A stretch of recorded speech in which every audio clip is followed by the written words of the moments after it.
Shalom, talmidim. Today we're learning about household pets in Hebrew. You'll learn how to say what kinds of pets people have and describe them in simple sentences. Let's begin. Yesh li kelev. I have a dog. Yesh li chatul. I have a cat. Hadag katan. The fish is small.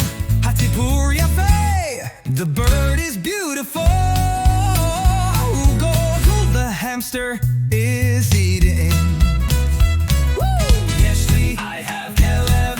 Haturu, cat. Gag, fish. Katan, fall. Tzipor, ogol, hamster. Eating. Let's review some things we've learned before. Shalom, ma kore. Hi, how are you? Beseder, toda. Fine, thanks. Ayelda ochelet tapuz. The girl is eating an orange. Hu רוצה עוגה ואני רוצה תפוח. He wants a cake and I want an apple.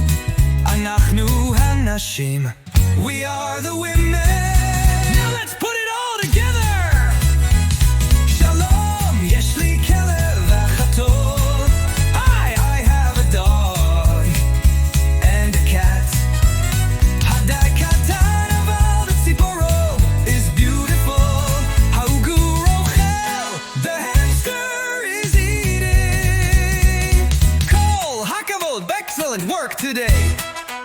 You can now talk about your pets and describe them in Hebrew. Lehetrot talmidim. See you soon, students.